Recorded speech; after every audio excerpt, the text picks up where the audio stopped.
All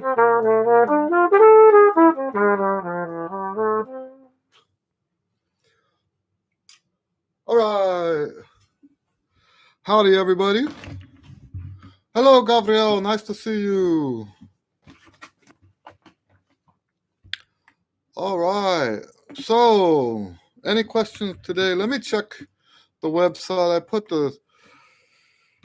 put the blog post up late. I'm gonna have to not honor my word on that and stop posting it ahead of time. I might even just stop posting the blog. Yeah, nobody's put anything on the blog. Okay, so we don't have any questions getting started. Thank you, Gabriel. Gabriel says that my box sounds great. That reminds me of when I first got into Houston, this guy would come up to me and shake my hand and say, "Your sound greats." Right? It sounds like you're saying you sound great, but it's your sound greats. So yeah, oh, you have a question. Gabriel has a question. Let's see what do you have?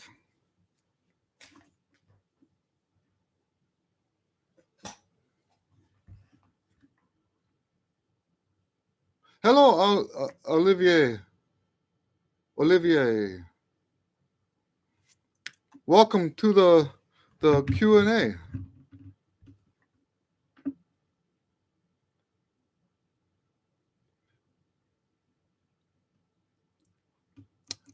So I guess we're waiting for Gabriel to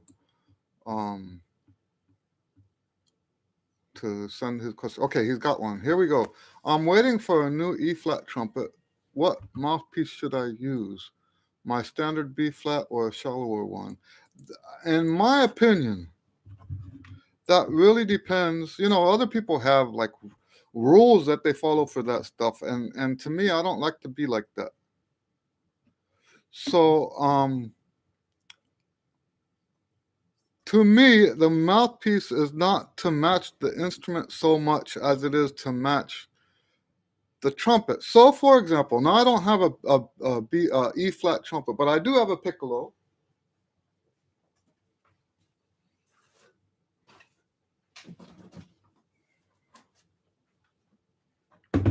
And what I do with my piccolo is if I'm playing something that's supposed to be D trumpet,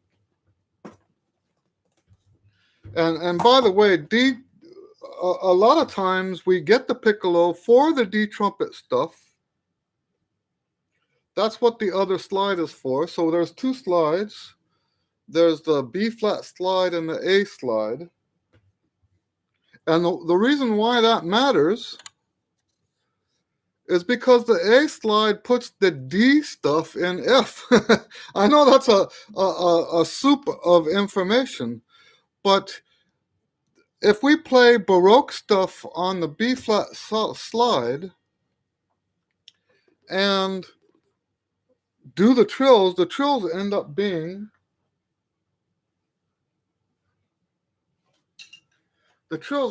very awkward. So you have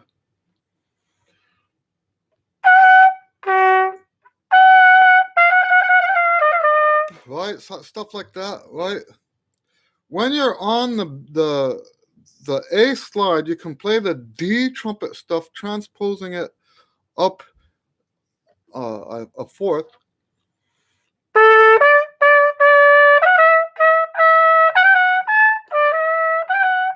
I'm making that up. I don't remember anything.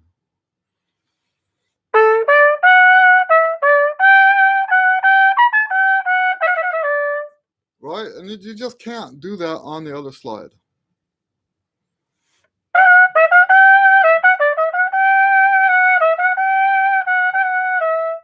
Right? So now, when I'm playing that song, because it was written for D trumpet, I usually use my regular C cup. Right? Because Now I'm not going to get anywhere close to what a D trumpet sounds like. That's such a beautiful sound. Once again, just like I don't have a C trumpet, I don't have a D trumpet either. I don't have a bunch of trumpets, right? But at least with this mouthpiece, it's not quite as tinny, right? So the one that everyone plays, right, is the Carnival Venice. I mean, not Carnival Venice. What am I saying? Trumpet Voluntary.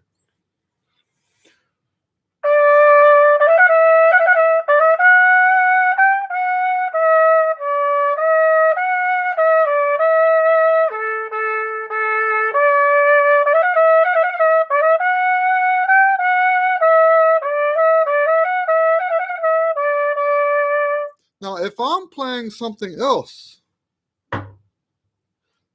that is really more piccolo-like, then I'll use the more shallow mouthpiece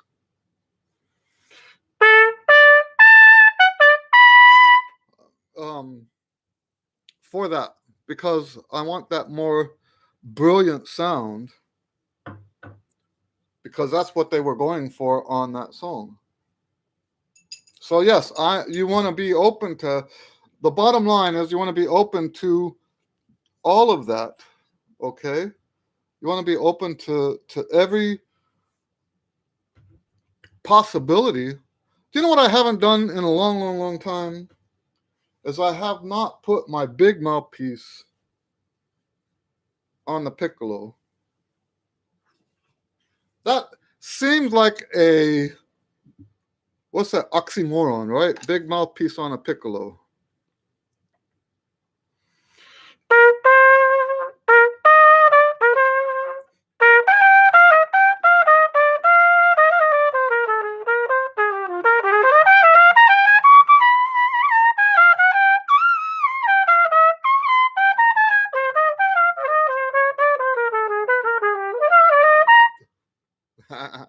Right? So it doesn't sound bad, right? So I just showed you on my piccolo all three mouthpieces. And I would use different ones. So like if I was going to play jazz on a piccolo trumpet, I would probably use that mouthpiece that I just used. Okay? And I can probably think of a few situations where we might do that in classical too. So no, I don't follow any rule about this has to go with that mouthpiece and that has to go with that mouthpiece. All right, so I hope that answers your question. Olivier says, thank you so much. You're welcome. I'm glad you're here. James says, on your blog, where do you post the question? Oh, I saw the comments section at the bottom, but wasn't sure. That's where it goes, is on the comments. So, yeah, my organizational structure right now is kind of up in the air, just because things are so nutty busy right now. As you guys might have noticed, we didn't have one of these last week because on Thursday morning, I got a call to do a funeral the next day. And that's what I do for work. The funeral was at noon. We do these things at 1. Now, let me tell you about that funeral, right? Oh, by the way, I did 2 funerals last week. The first funeral, and just so you'd believe me,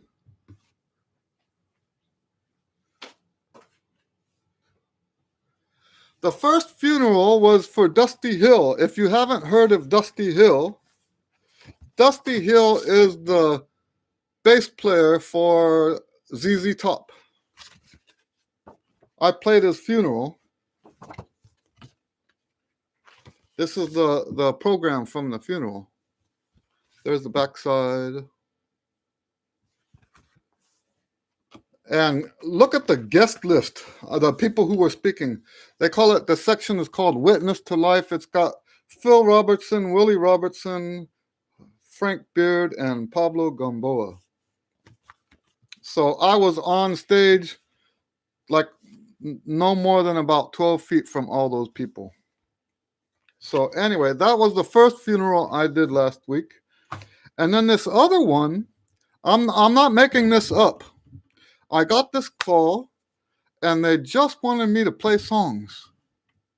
Well, I played hymns and stuff like that. But I was there for about an hour and they would do some talking and then I would play music by myself. Right? You can't imagine how much I like doing that. And people think that trumpet doesn't work by itself. It does work by itself. When I was done, people came up and said, "Oh, that was so beautiful. Thank you for doing this," and all that. They didn't say trumpet by itself, right? Nothing like that. If you make music, see, that's the problem. If you don't make music, then it doesn't work. You have to actually make music. Okay, let's answer some other questions here.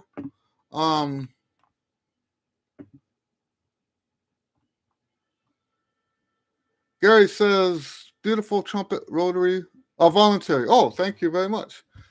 Nice, smart, that it makes the D trills easier. That's correct.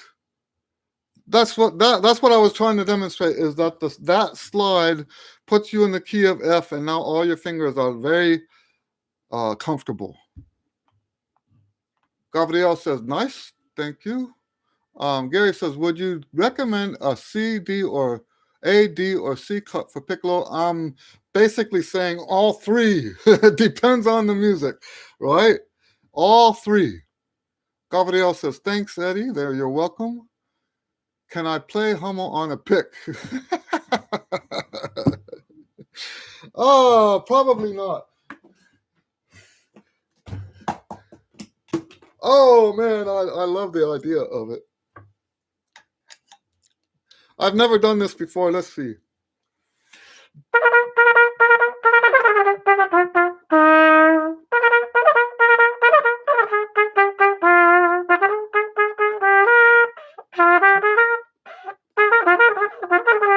Anyway, so I would have to practice that. So I think the problem would be the low notes. Not that you couldn't play the low notes, but the low notes would be out of tune. And you would have to practice a whole bunch to get it in tune. Maybe you were joking. But if you play it on the pick, it's not going to have the right sound. That's the biggest problem. It won't have the right sound. Hello, Gerard. Yes, if you can play it on a D without sounding like Maynard, do so. Good luck playing Telemann without a pick. Yeah, there is that. I would love to have a whole arsenal, really. Hummel is crazy easy on a good E flat. You know what? Let me tell you about my experience with Hummel and Haydn. I played both of them on B flat. I think I did the Haydn in high school and then the Hummel in my first 4 years of college. And I didn't like it. It was so hard. And then I had a school issued E flat, and I played the Hummel on the E flat, and it was like, and I decided from that point on, I'm not playing either one of those pieces anymore without the right horn. So I haven't actually played the Hummel since college. We're talking like 40 years ago. Because I don't want to play it on a B flat trumpet or a C trumpet. It's just stupid. Pardon me if that offends anybody. I just don't like the way it sounds, and it's needlessly difficult to play the Hummel on anything but an E flat. Hello, Ron. I'm going to try to say your last name, Mostart. My Dutch is awful. I'm assuming that's either a Dutch or Afrikaans last name. But I do try. I do try to get the pronunciation right. So Ron asks, do you have any experience with practicing with a practice mute, does that affect your normal playing? It does affect your normal playing. I think it's okay for short term. I don't have a lot of experience with it, with practice mutes. Let's be clear about that. I've never bought a practice mute. Okay? And I do think that it's better to have one of those Yamaha things where it's plugging in so that you don't feel stuffed up or whatever. But there's no way that can be the same as playing your horn. So let me tell you why I don't have one of those. Because I relish every opportunity to play softly. I relish every opportunity to play softly. Okay? So when I would normally have to have a practice mute, I just practice very, very softly. I think that's a whole bunch more beneficial than putting a mute in. The only time I'll put a mute in, and now don't get me wrong, I have practiced with mutes, just never a practice mute. So I'll put the Harmon mute in and practice with that. I haven't done that in at least 15, 20 years. But what I prefer to do instead is to just play as soft as I can. So let's say I'm doing my tonalization studies.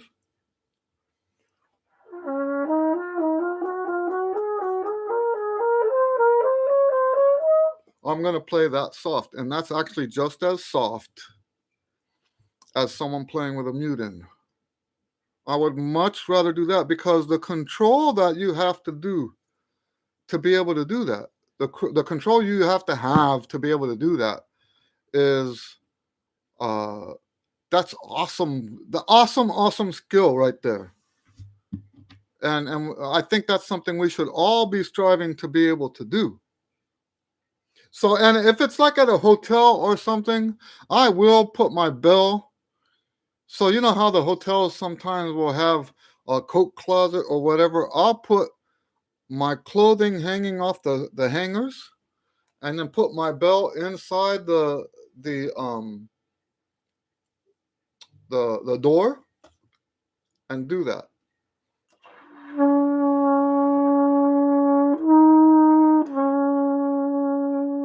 Does that make sense?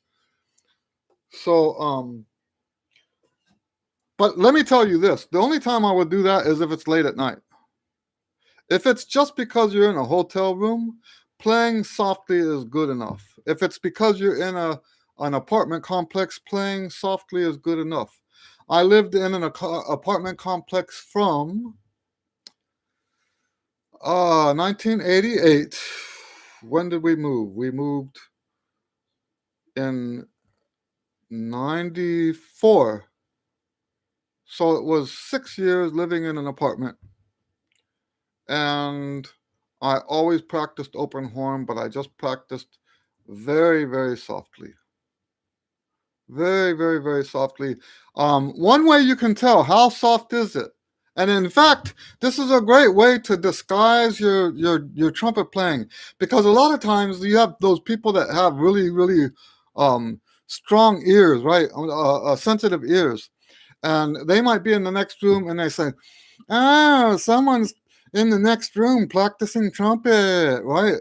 Well, put the TV on. Put the TV on, and if you're softer than the trumpet, if your trumpet is softer than the TV, they won't. It works every time. It does two things. One is it makes sure you're not playing too loud. If you're louder than the TV, then that's when they're going to hear it. Right? So you put the TV on and you practice very softly. Make sure that you're never as loud as the TV. That's what I do. But so to answer your other question, does it affect your normal playing?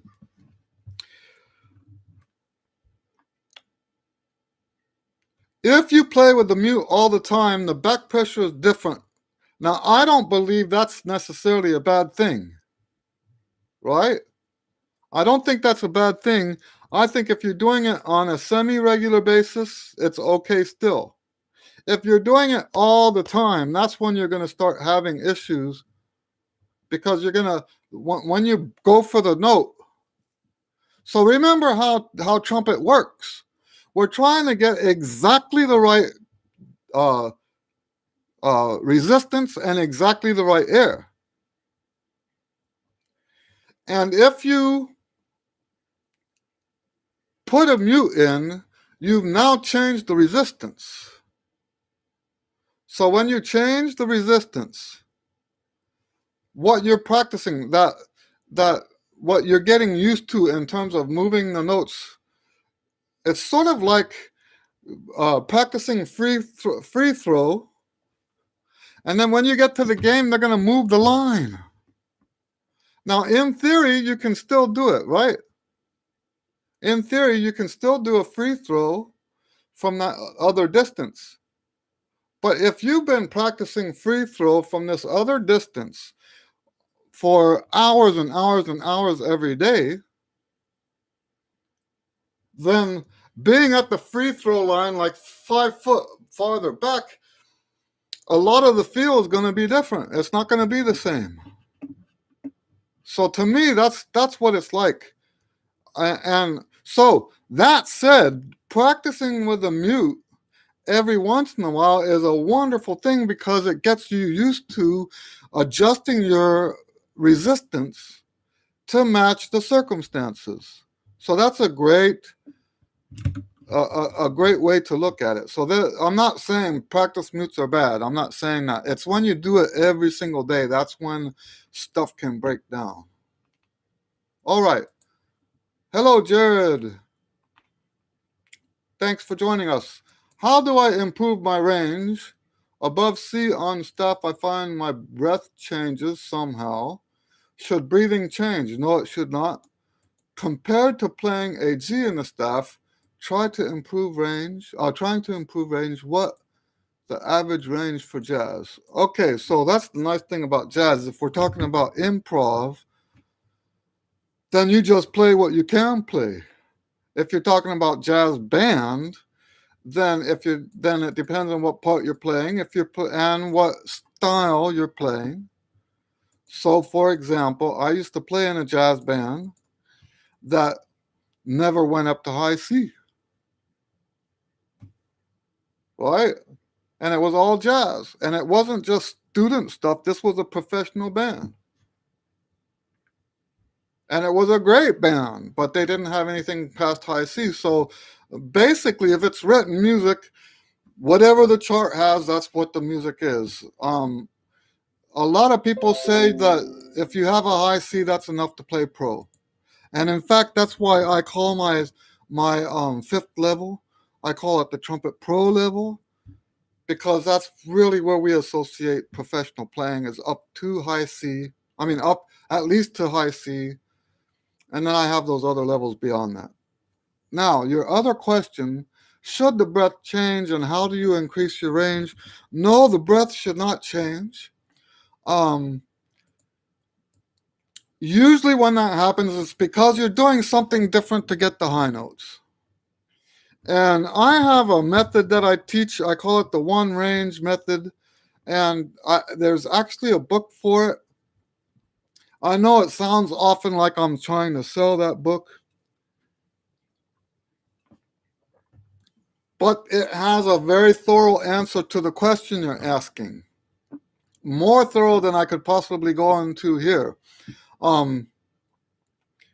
If you look up One Range book, it's on Amazon. It's on a whole bunch of places. You can get it on Barnes & Noble and different places like that. If you go to my website, eddielewis.com, click on books. It's got a list of all my books there you can check out. And that way, the reason you would do that is because it's got all the different links to the different stores. So now let me give you the One Range in a nutshell. One Range approaches range from a perspective of familiarity. What we're trying to increase is not your strength. If you can play high C, you already have the strength to do the rest of it. In most cases, okay? To increase your range past high C, you don't need strength, you need familiarity. And the reason you need familiarity is because I like to use it. Let me grab my paintbrushes. I haven't done this in the Q&A in a while.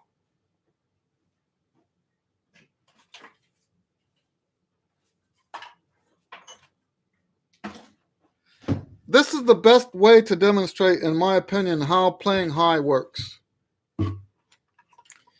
When you're playing low notes,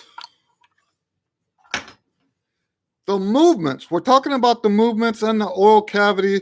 For those of you that don't know what oral cavity is, that's the hole in your mouth, right? Where the air goes through, okay? But we have other movements, right? How much your lips have to curl in and how much the jaw has to come in, how small the oral cavity gets. When we play low notes, it's like painting with a very broad brush. All the movements are broad. Every movement we do. So for example, when we pivot on the low notes, so I'm gonna play an arpeggio. I'm gonna go up first and then watch how much my horn pivots as I go lower.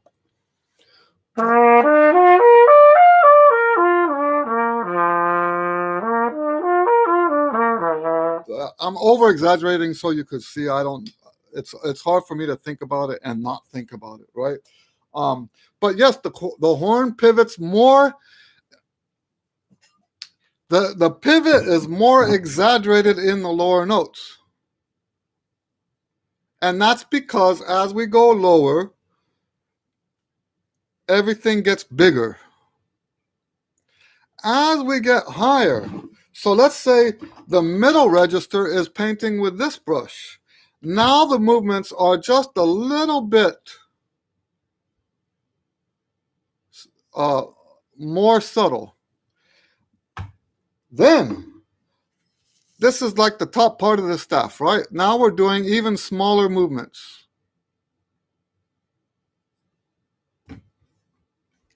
Now we're between G and high C. Now the movements are getting even smaller.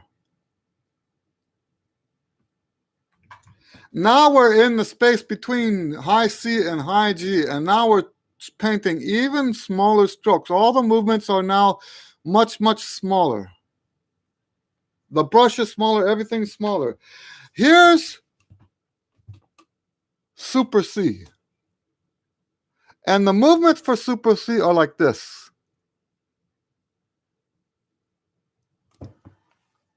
And the problem with this, oh, and by the way, and I am working on a video, I kind of got away from it, and because I want to have some numbers in it with exact frequencies and stuff like that and exact ratios.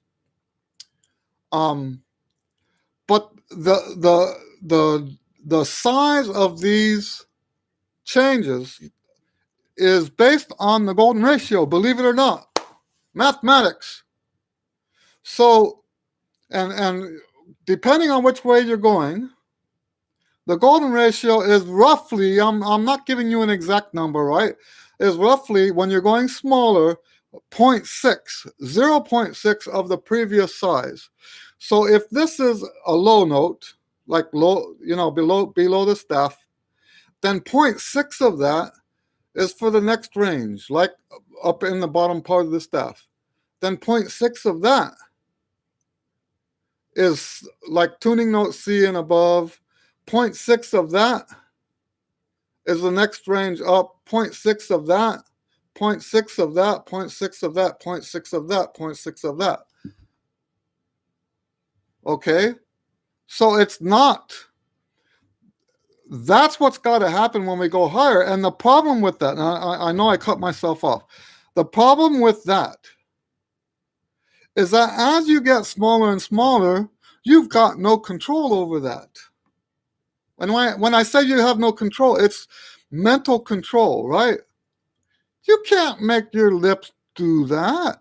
You can't make your oral cavity go from this much to that much, right?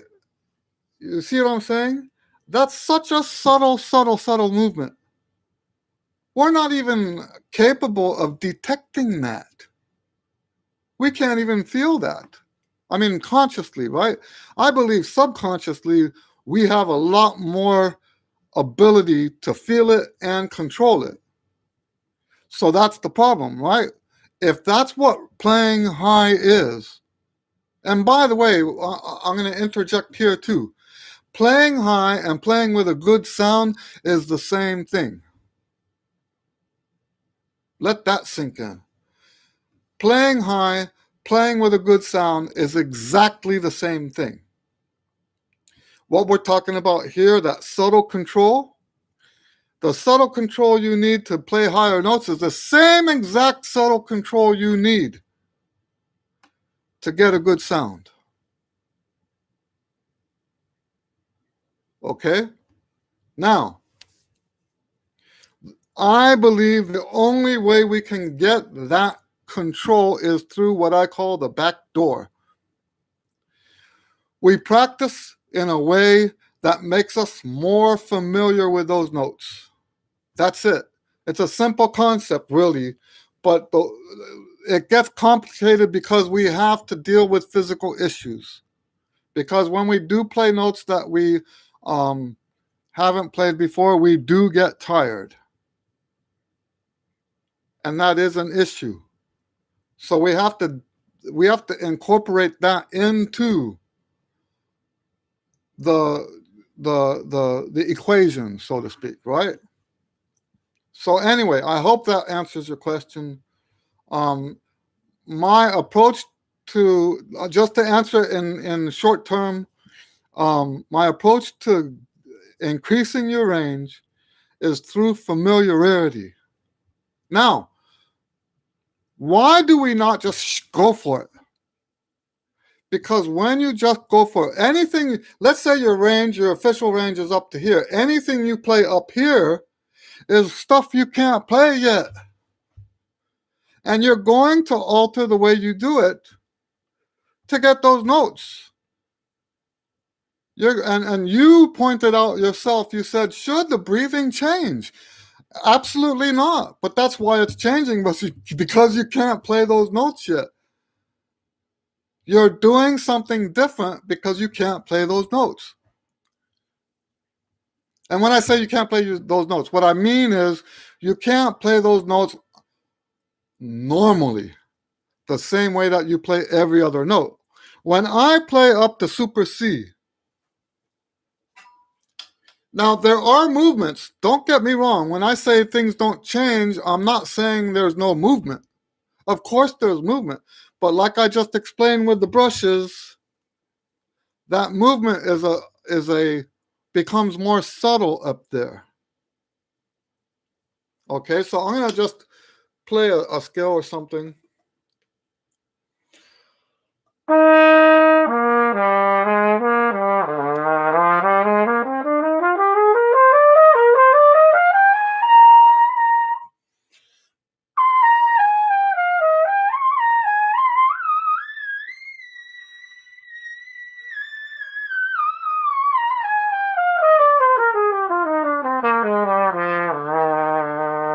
Okay, I'm not changing my air. I'm not going to a different mouthpiece position. I'm not twisting the horn. I'm not doing anything like that to get those notes. I'm doing exactly the same stuff for the high notes as I am for the low notes. It's just on a more subtle basis, right? When we're doing low notes, we're moving like this. When we're doing high notes, we're moving like this. Okay? So the only way you can get that, you don't just get that by clobbering high notes. The only way you can get that is by becoming familiar with the high notes that are already in your range. And that's what my method is for. Okay? Not trying to sell. I mean, you could, in all my books, I tell you, and the videos, I tell you that you can do this without my stuff. You can do this without buying my books. I make that clear in all of my materials. I'm not a con man or anything like that. I'm not a salesman. You can do this without my materials. It's just going to be a whole bunch harder because you have to modify all the exercises. If you don't modify the exercises, then you're not going to get this familiarity. All right. So anyway, I hope that answers your question. I know I spent a lot of time on that. Hello, Stephen. Nice to see you.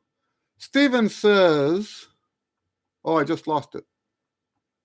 Just picked up the trumpet for the first time a month or so back. My sound is improving. However, I can't seem to get a smooth tone or smooth note transition. What are some reasons this could be?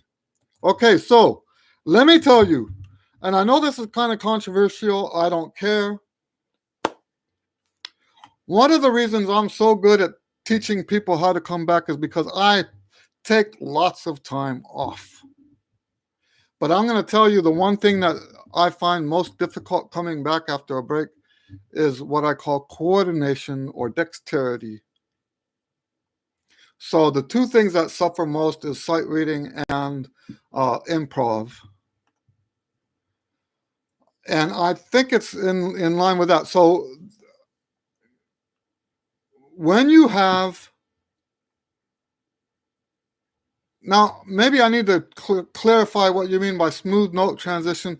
Are you talking about moving the fingers and the valves at the same time, or are you talking about flexibility? Because those are two different issues, right? Maybe I'll wait and answer your question see if you can answer that back. Hello, James. Oh, I said hello to James already. Sorry. When playing lip slurs in your chops method, you said to focus more on airflow over accuracy. That is correct. When I do this, it sounds more like a glissando. That is correct. Is that what you? Oh, I'm losing my voice again. Is that what you mean when you told me it should sound bad? So let me clarify that. The times when it sounds bad is when we do the glissando, but end up not. So like, let me see if I can imitate it.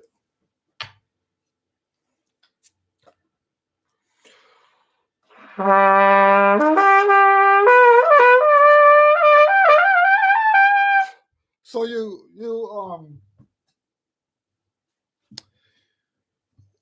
there's like not enough control that when you do hit the note, there's two things that happen. You either overshoot it or undershoot it, or it starts to sag, or it gets pinched, right? You know what these slurs are like? You know when you see those operatic singers and they have scales, right? How do they do that? That's a voice that, they don't have notes. They have to sing those notes and articulate or whatever. It sounds like an instrument. It's amazing stuff. That's what the lip slurs are like. And when we don't do it right, it should really sound like a bad opera singer. But yes, the glissando that sounds like you're not as bad as some of the bad ones. So, but yes, that's what I mean. Now, if you're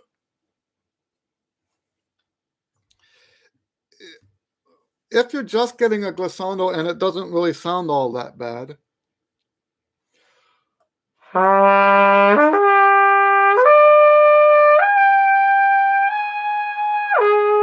right? If you're just hitting like notes between, then you have more control than the people that I'm talking about that sound bad. Okay.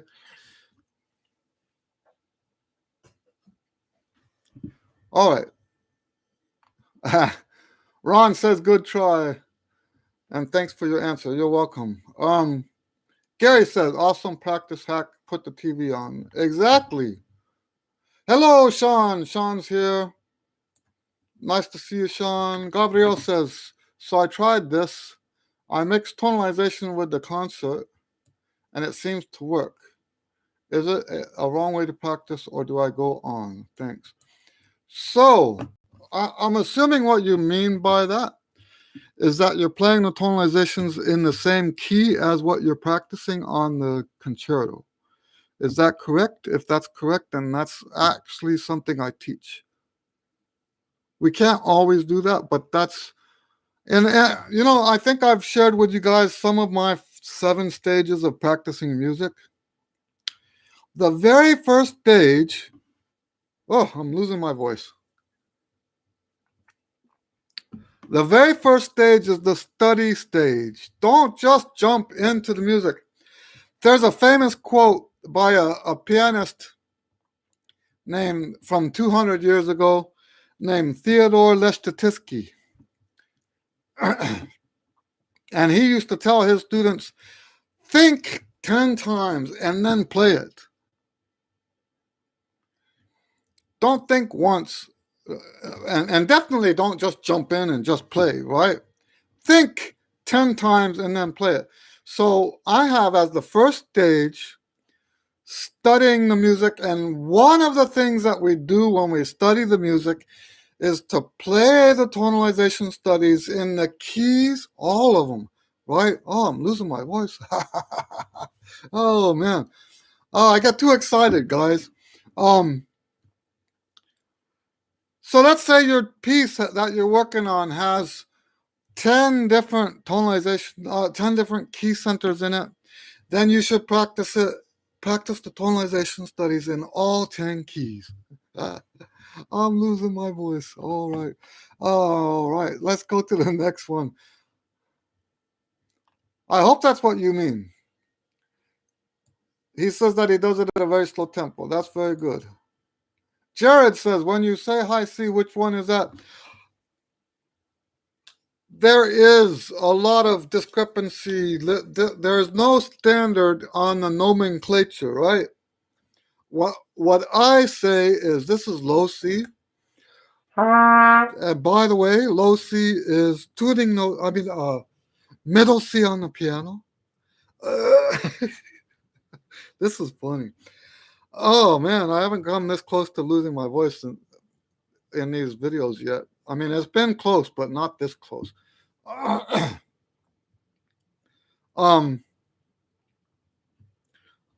So middle C is our low C. And then we have what I call tuning note C. That's the note you would play when you're tuning up, right? Okay. Then high C is the C with two ledger lines above the staff.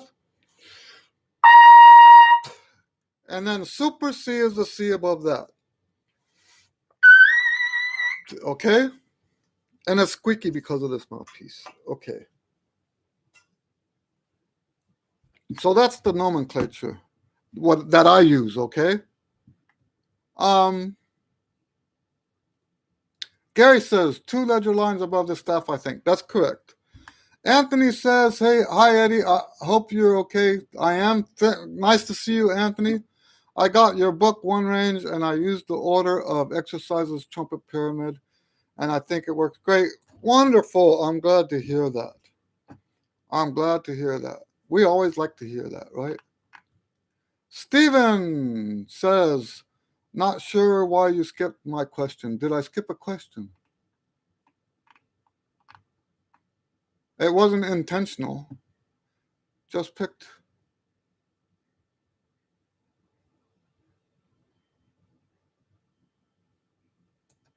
I thought I answered that. If I didn't answer that, then I apologize. What are some reasons this could be? I guess I didn't answer your question. I apologize. I'm sorry. Why is that? It's coordination. That's why I tried to say coordination. Coordination is the first thing to go. So the answer to that Not that you asked for this, okay? Because I think that's what I did wrong with you. I assumed that you wanted to know what to do about it. And so, but I didn't answer that either, did I? I don't know. So please don't take it personal. What are some reasons for it? I really think that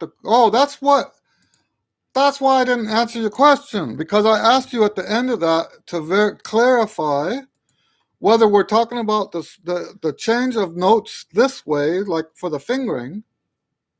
Now I remember why. I skipped your question because I want to know which one it is. Are we talking about flexibility? Are you having a problem with this kind of smooth transition? Or are you having problems with this kind of transition? That's because those are two different things. I want to know which one it is because it's two different answers. That's why I stopped. Now I remember. And I apologize if you misunderstood me. Oh, he erased it. Okay. Anthony says, I also almost forgot about doing pedal tones. Now I am doing them. Very good. Very good. Gary says, love it, using the golden ratio in trumpet. So, the golden ratio, now that's not something I was taught. That was something that just dawned on me. We buy these great courses. I don't know if you guys have heard of great courses. I don't watch TV. I might watch some YouTube videos every once in a while. I think TV is evil. I think modern movies are evil. And I mean that sincerely. I'm not exaggerating. I think those things are evil. I think TV and modern movies. And when I say modern movies, I'm saying everything since Batman Returns or Batman.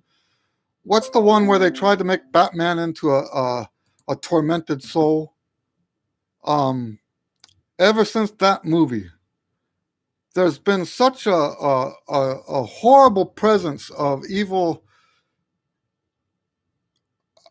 I don't want to get into it, but the point is I don't watch TV, I don't watch movies, right? So instead, one of the things that we do is we watch these great courses lectures.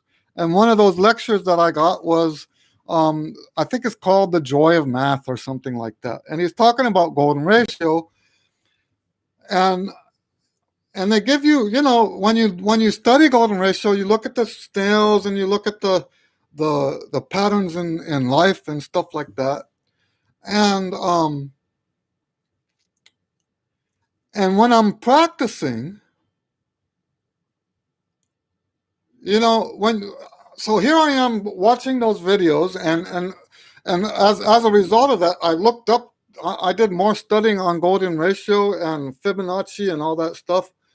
And the more I studied that, the more I started to realize that what's going on in my mouth is the exact same thing.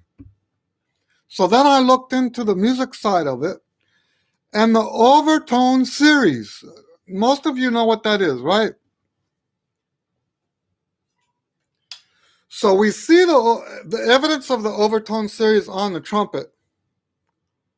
Now, on the trumpet is designed not to have a fundamental. So there is one note beneath low C. We just can't play it because the trumpet's been designed not to play it. Let me demonstrate that.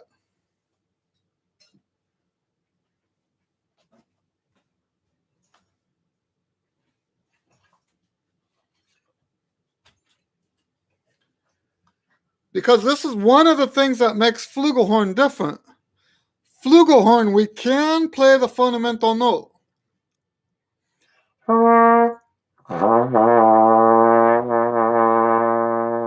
That is a note on the flugelhorn. That's why the Getzen flugelhorn has 4 valves because they can, with that 4 valves, you can play a scale all the way down, not just to that note, but lower. Okay? So the notes in the overtone series, we get to see them on the trumpet.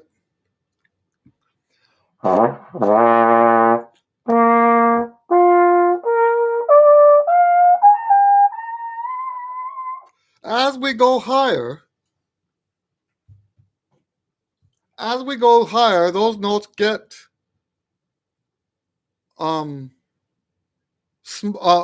closer to each other, right? That first one is a whole octave. The second one is a fifth away. The next one is a fourth away. The next one is a major third away. The next one is a minor third away. And then the B flat, right, on open, the B flat is notoriously out of tune.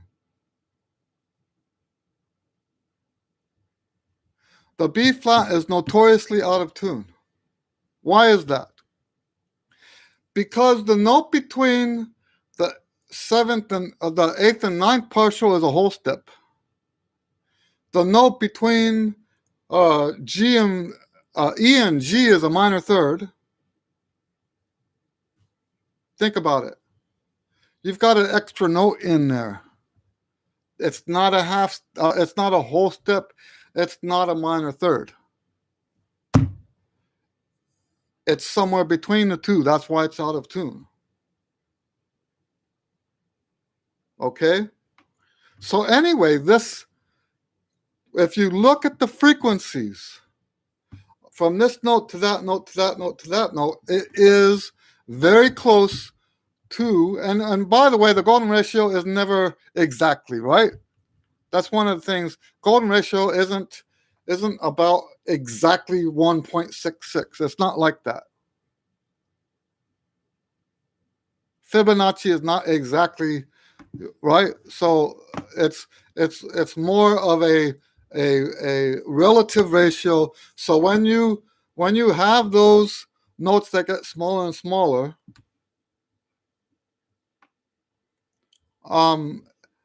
that in frequency, right? In frequency, that corresponds with the size of the oral cavity. Okay. Jared says, thank you so much. Amazing answer. Well, you're welcome. You're welcome. Anthony says, Eddie, also, what did you mean air exercises, the item on the trumpet pyramid? So I specify air exercises as opposed to breathing exercises. Breathing exercises focus on the inhale. Okay? Breathing exercises try to expand your lung capacity, try to get your strengthen your what is it called, the diaphragm, stuff like that. I don't teach that. I'm not even interested in that. The only time we will do a breathing exercise in my lessons or in my method is when something is drastically wrong with what you're doing. And that very, very rarely happens. I'm saying in all the students, hundreds and hundreds of students that I taught, I can only recall one time having to do breathing exercises with somebody. And the reason we had to do those breathing exercises was because someone screwed them up before they got to me. So there are some really screwed up breathing things out there. Things that don't help your trumpet playing whatsoever. So what is an air exercise?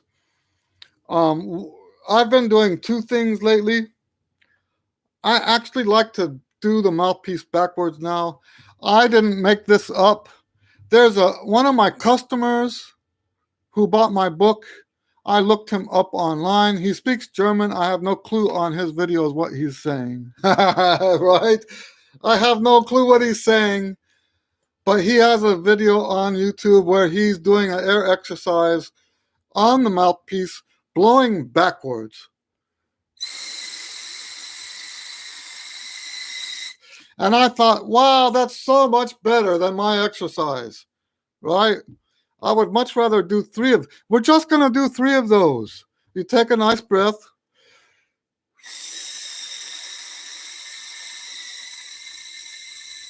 Do it again.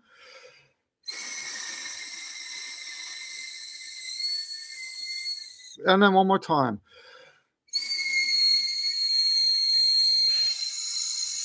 Okay, and that's it. That's all I do. You could use a straw. My old method was to breathe into my fist. And now I'm about to pass out. Okay. Oh my. So I hope that answers your question, Anthony. James says, I am hitting high C's now in Chops Pro, but can't get them in a piece of music yet. I am thinking it's because I get to rest between Chops exercises and not in music. Therefore, I need to build endurance. That's a big part of it. That's a big part of it, right?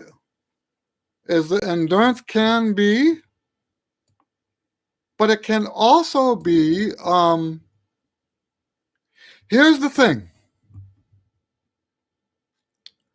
And maybe you do this already.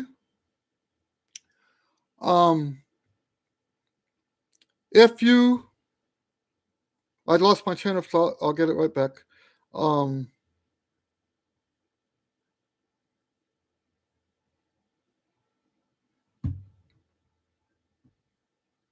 yes, I remember now. If you practice the music down an octave at least 10 times before you play it up an octave, that might help you with that. If you're just trying to play it outright without practicing it down an octave, and why is that? So I believe that, so talking about this ratio stuff, right? Let's say you have a piece that the oral cavity and the movements that we're talking about go from here to here to here to here to here to here, and then maybe a small one and then back, right? Well, when you go to the next octave, it's the same pattern, but then maybe here and then back, right? It's the same pattern, but it's at a different ratio. I hope that makes sense. It's, I mean, it's not a different ratio. It's the same ratio, but at a different level. I don't know. I'm not like a mathematics genius or anything, so a lot of times the math vocabulary escapes me. But I hope that makes sense. So, but yes, it can be endurance, but it can also be that you're just not hearing the music well enough, right? And because remember that. Okay, so let's make a connection here. The reason familiarity works is because it's subconscious. Now, what is the guiding factor for that familiarity? You have to hear the notes. That's what guides us. You have to hear the notes. And that's not nearly as simple as just being able to sing it. Okay, that's the way I see it. It's a lot more to it than just, and it has to do with that, right? Because as you go higher, the tolerances are tighter.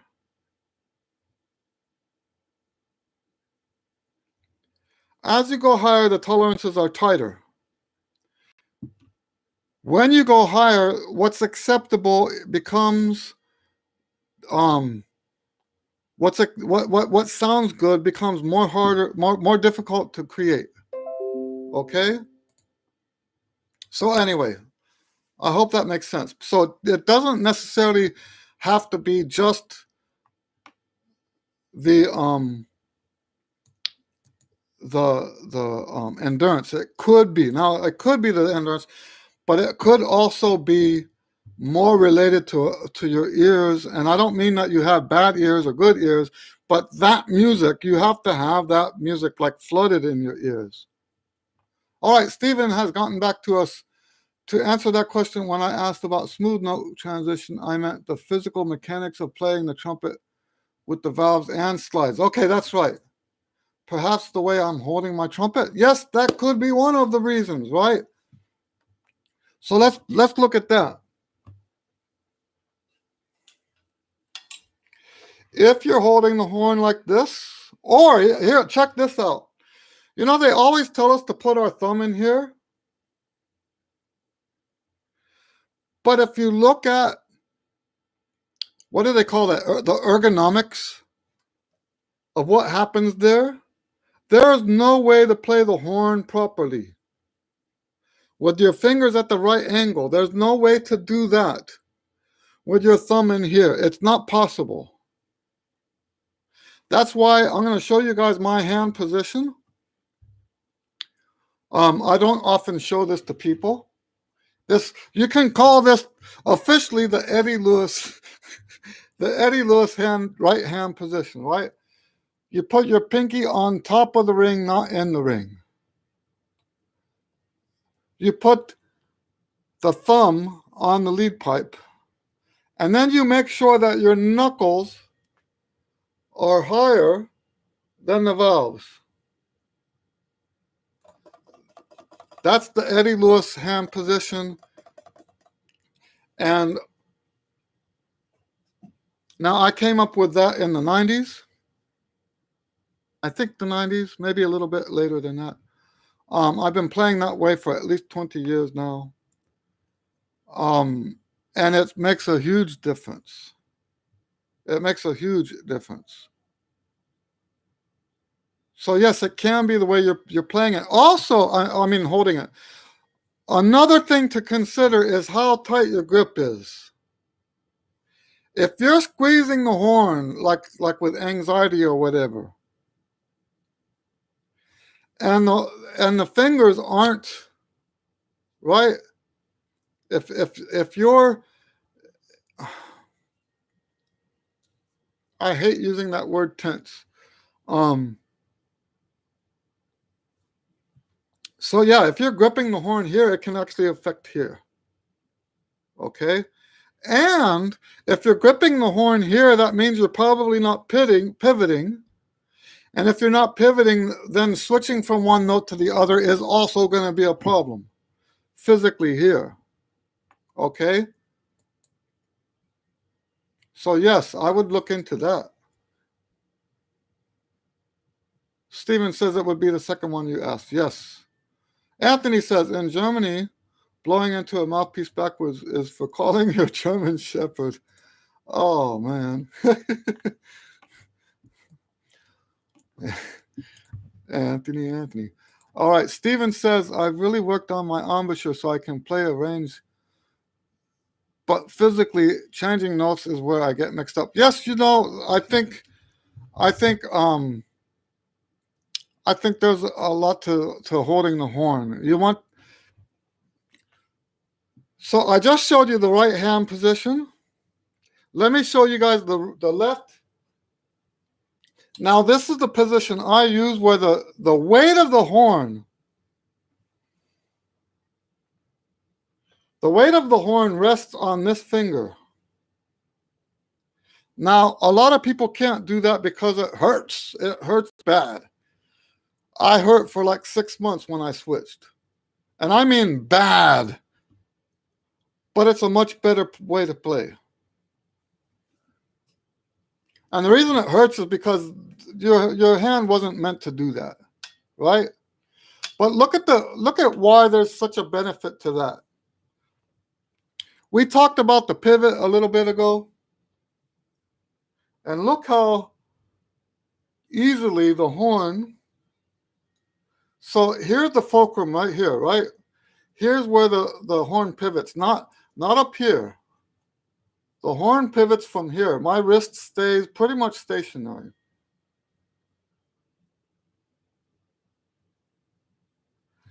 And if you're gripping the horn where it can't do that, now you don't necessarily have to have this hand position to get that. You could do that here, right? You could do that holding the horn the way a lot of people hold the horn. I just think it's better this way because you've got the place where it tilts is in smaller, right? Anyway, I just contradicted myself. Yes, I know I contradicted myself. All right. Now we do have to wrap this up. Let me answer the ones we've got left here. Eddie, you said to me that I can't play high in music and exercises because of other things like phrasing and tempo. That's why I alternate exercises and music. That's right.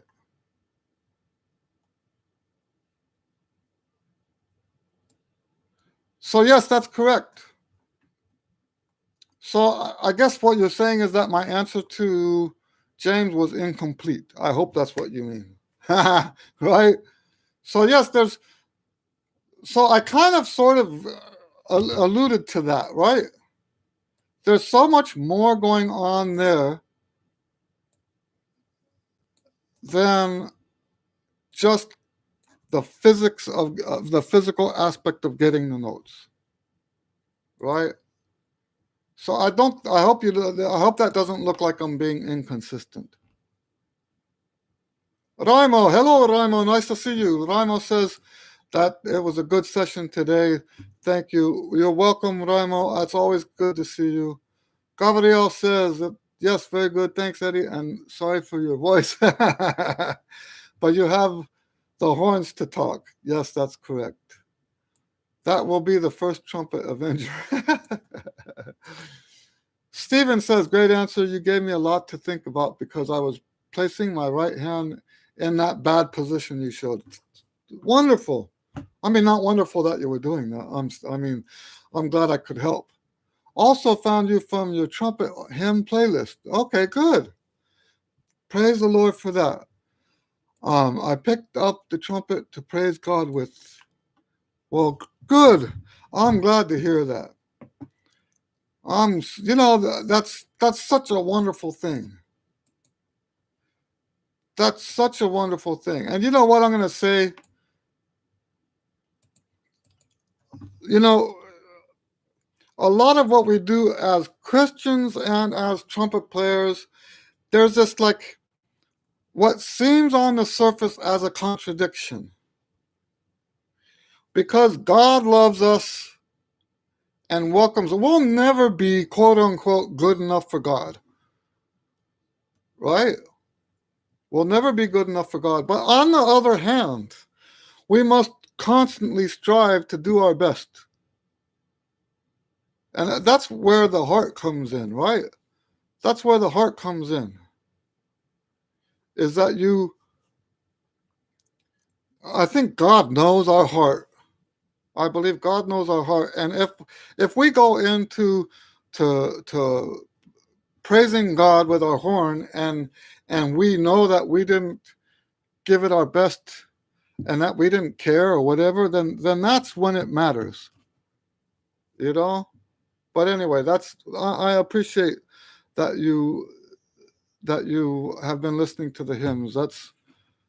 To me, that's a big deal. I think that's the most important part of my channel.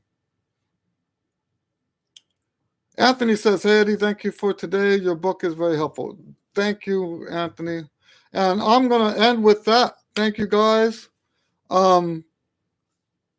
This was a good session. I almost didn't make it. My voice. This is the Q&As are the only time I've ever lost my voice. I mean, come close to it. So, but we got through it. So good. All right. God bless you guys. We'll see you on the Q&A next week. And until then, Have a great week. And oh, by the way, my videos, oh, I won't tell you that. Just be looking for some. I'm going to be doing some new series. So the comeback player series is over in 2 weeks, and then we will start the new month with a new series. All right. And I think that one is stage fright. Okay. All right. Well, we'll see you guys next time.